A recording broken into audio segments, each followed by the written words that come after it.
Good day, good afternoon, good morning, or evening, wherever it may find you. As you watch today, thank you. Matt Carter again with another Carter's Commentaries. Um, so, I, if you watch these, I try to do these live to tape. I want I want it as real as possible. I usually have a full little, a couple little bullets over here on my screen that I'm going to hit, and so I'm going to do that today. Although I don't even have the bullets, I just know where I want to go. But I hope that what happens out of that is the rawness and the realness. I'm not trying to be fancy with the production. I just want a real thing happening. So that's why I do it the way I do it, for whatever that's worth. And the last couple of weeks, we've been doing in church. It's been a series on the book of Ruth, and the first week we're there, and my mom and my sister and her family, one of my sisters, they're there at church. We usually go to service together, and there is in the book of Ruth, chapter 1, as we're starting this whole series off, there is a phrasing in there where it it as the story unfolds, Naomi wanting to go back to her home, and her daughter-in-law, who was married to Naomi's son, who the son has passed away, but Ruth is ready to go back, and she wants her daughters-in-law to stay where they are, and in Moab, and marry men there, and thinks that'll be better. And Ruth, obviously the main character of this book of the Bible, replies in Ruth 1:16, "Don't urge me to leave you or to turn back from you." And this is the phrase that really is going to drive this home. Uh, she's then saying, "Where you go, I will go. Where you go, I will go." And my mom turns to me when the pastor references that, and she goes, "That's just like Anne." And a very good friend of Carrie and I is Anna Carazales. And we knew her, as I like to say, before she was thrust upon the world, is often how I'll say it. So she is a fellow first responder, and had this really horrible incident that where she was shot in the face, and in her vest as well, and then ended up chasing the crooks that shot her. And she's badass. She's known because of this really compelling story. And one of the quotes right after that happened, she said, was that you can't just shoot me in the face and leave. So that was in her thought process. But I had met in about a year-ish before, a little more than a year before. I was still at the training academy full time, and had signed up to take an instructor class, and that's a class that I teach. And so I know we got a few students that are running a little late. If you know Ann, that is no shock. She was running late. And I'm kind of in the second floor admin area. If you know the academy, you know the area I'm talking about. And Ann comes trucking up. And we've revisited that moment and another during that class that are pretty important for us as people, and where we were going to go, even though we didn't know God was going to connect us in this way. And that's really what I'm emphasizing here, is a lot like Ruth's story. We didn't understand what was happening in real time, and we joke about it. Anne was actually wearing some open-toed shoes, which is a no-no under the dress code I had when I was responsible for the academy. And she sees me look at her feet and makes a quick comment. "I didn't have any regular shoes. This is the best I could do." And I get it. In law enforcement, we kind of get away from more kind of regular civilian business casual clothes because we wear uniforms everywhere. And so she's running late and hurriedly getting ready, and that was the best that she could do. So I didn't say anything other than smile and acknowledge, "Well, you got that." Now, the next hour, I spent some time introducing myself, and this flips from me challenging Anne within an hour. Now she's challenging me. And if you've ever been in a class I've instructed, I have long tried to express how important Carrie is to me.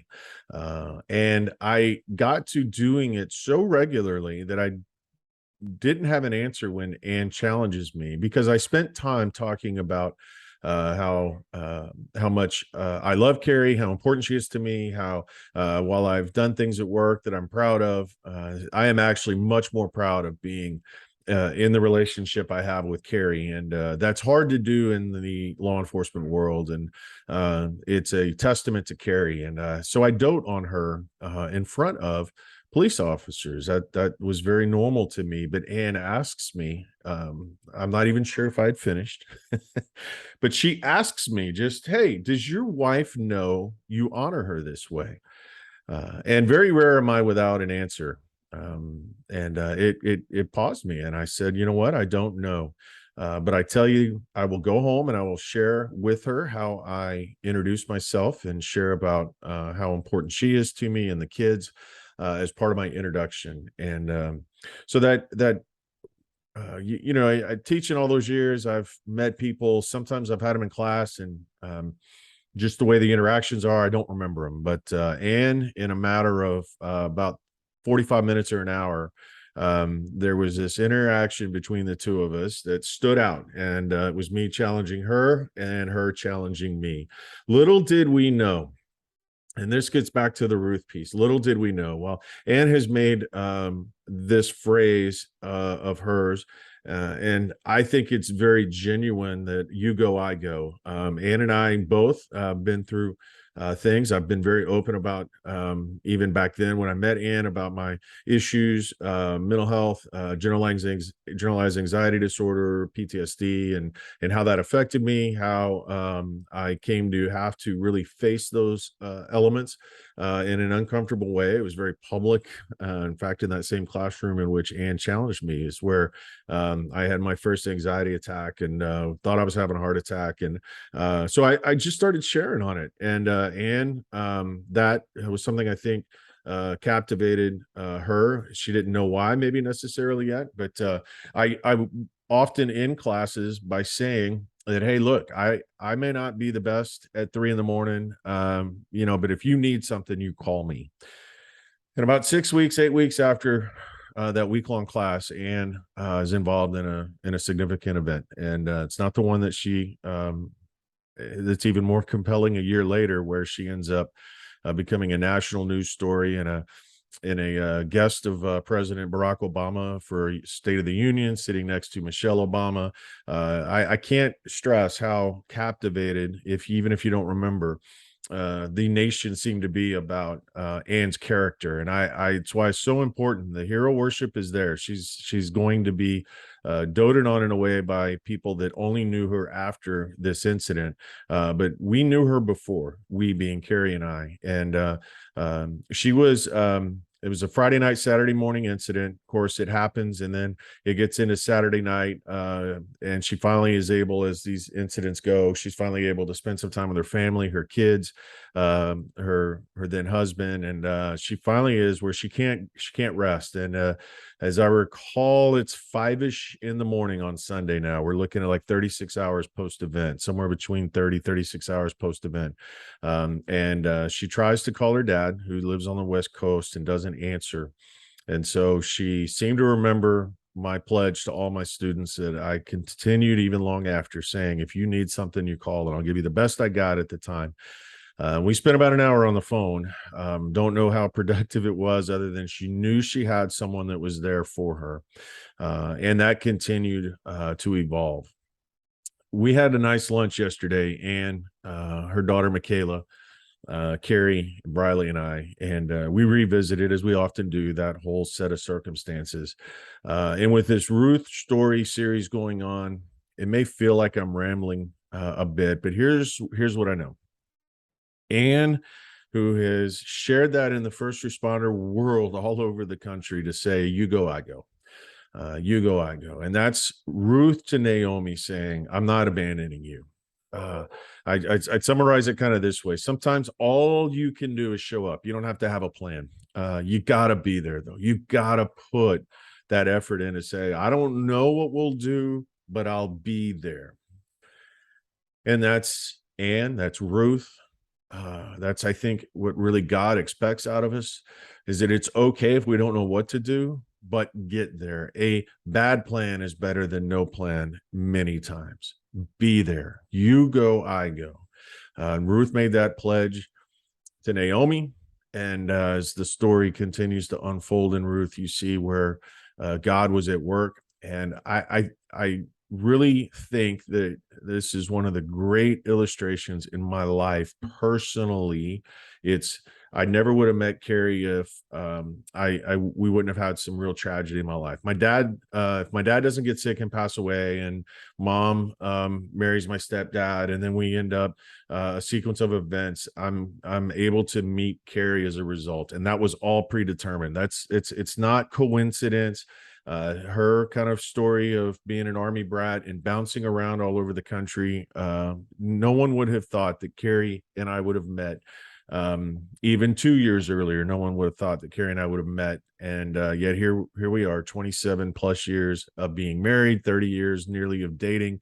And it's just a testament to God put us where we needed to be at a moment we needed to be there. That's the personal story that shows that you don't necessarily see where it's going to go. And then on a professional side, that has become personal because of our friendship, Ann and I, is that professional piece. I did not know what was going to happen that morning when I saw that Marine, who I can't believe was going to come and walk into our building wearing open-toed shoes. And God was putting us together for something that we didn't understand yet, and it continues to evolve. And we've brainstormed, we share ideas. I hope I've helped contribute in some little small ways to things that she's now spreading in terms of health, wellness ideas to police officers across the country. I know that I use our interaction and how we met, and how being there, showing up, just showing up, man. No plan, no real answer. I don't know what's going to happen when the phone rings. But 3, 4, 5 in the morning, it rings, you pick it up, and you're there, you're present. I didn't have any answers for her, other than I knew she was cared for, she was loved. And here's who I knew loved her. I did, because that's one of my missions as a Christian, is I'm supposed to extend that love. But more importantly, God loved her. And God has used our difficulties to hopefully, I feel so strongly, because I'm affirmed by that so often, that you sharing your story, you being open about things that you've struggled with, have helped me. I realize I'm not the only one. Cycles right back to you go, I go. You go, I go. I don't have all the answers, guys, and I am thankful I don't have to have all the answers. But God does some crazy, awesome stuff, and sometimes it starts in a benign way. I can't believe you're wearing open-toed shoes to our police academy. What the hell is going on, Marine? And yet I know we, Anna and I, have presented to. We've done it a couple times together, but hundreds, if not thousands. It's got to be thousands. I say it with humility, but I know I've had thousands of people in classes through the years, and I know Ann has presented to thousands of people. And it all started in a way that we never would have known. So God's at work. God's at work. Humble yourself. He's bigger than me. He's bigger than you, and he's doing things that he needs done for something you may not realize has come up in front of you yet. So I'm thankful. I'm thankful for the difficulties I've had in life. They've helped mold and develop and grow me. And I'm generally optimistic, but even the most optimistic folks can have those dark moments, and that's when you're going to need that pick me up. And that's that you go, I go. So keep going. Someone's going to go with you. And if you're not sure who that is, call me. Call me. I'll give you the best I can at that moment. God loves you. I love you. Be good to yourself, because you deserve that. Take care of yourself. Prioritize yourself. That is not selfish. That is the way to make you the best you can be, so you can be there for the others that need you in their lives, your family and your friends, and the occasional stranger along the way. So prioritize some self-care every day. Every day. You're loved. God would want that for you. So put that on you. I love you. God loves you. Take care of yourselves and take care of each other. Be good.